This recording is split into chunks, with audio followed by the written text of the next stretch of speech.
Welcome back. 10:15 this morning. That means it's time to check what's making headlines in Hollywood, and there's a lot of it. Absolutely. TMZ's Charles Boudier. He's joining us live from L.A. with the details. Charles, good to see you. Listen, one thing about TMZ, you all are going to break entertainment news, and you're going to do a special.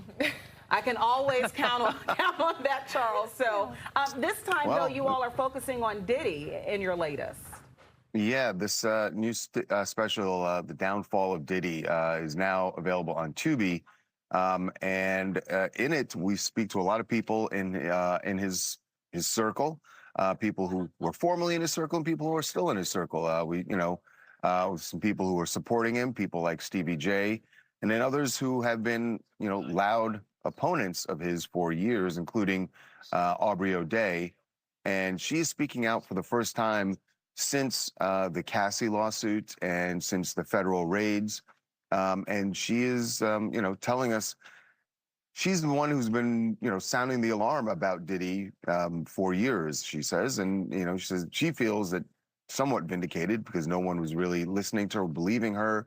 Of course, we should point out, while she says she feels vindicated, he has not been charged with anything at this point. And we do know that there is a federal investigation, but again, they have not charged him yet. And as for the civil lawsuits, those are ongoing. Nothing's gone to court yet.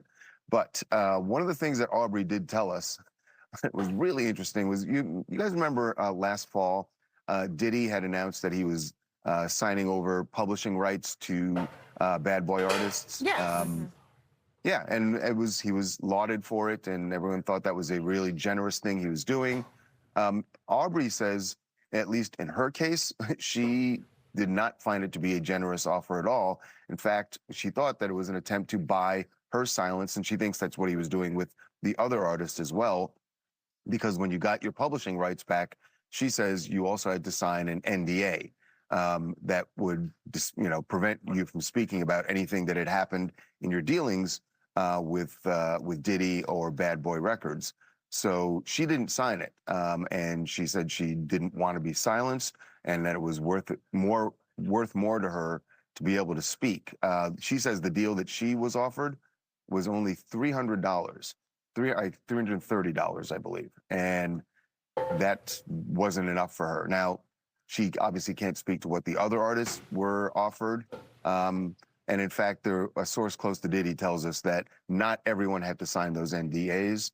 But in Aubrey's case, she said it wasn't worth it.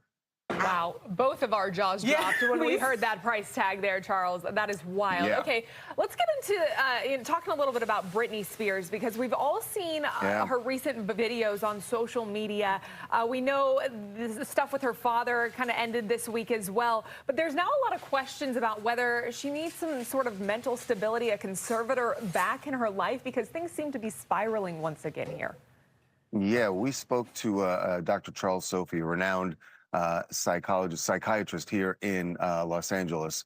And he's been observing the same things that you guys have on social media. And look, we also know that Britney has been spending wildly. She does have a lot of money, obviously, but she's not making money at this point. And there are people in her world who are concerned that she is spending so much and that things are getting out of hand. What Dr. Charles Sophie told us is that if he were on this case, if it were still in the courts, and it isn't at this point because there is no conservatorship, he feels there should be a new conservatorship, and that it appears to him she is not taking her meds, and that if he were on the case, he would insist that she take those meds because it's what's best for her.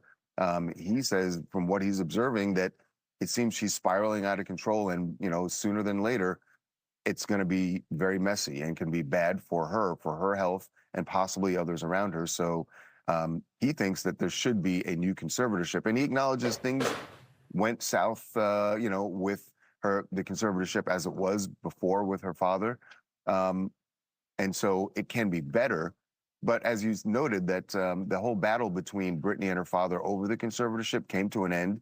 And at the end of the day, it's not like her father didn't lose anything. In fact, Britney's paying his attorney's fees, and that was all that came of it. So all those allegations of him, doing stealing money and taking more than he should from the conservatorship, none of that panned out. Wow. Well, I certainly still wish Britney all the best. I know it's been quite the journey with her, just overall financially, with her family, career-wise. So we certainly send our best. As for that Diddy's Downfall documentary, I'm definitely going to tune in to that. You said Tubi, right? It is a really good one, and it's really good, and you're going to hear from people on both sides. It is an interesting story to tell at this point because nothing has happened, but it seems in the court of public opinion, everybody has one, and they're sharing it openly. All right. Always delivering, TMZ. Charles, thank you so much. We appreciate it. All right. Thank you, guys. Just a reminder.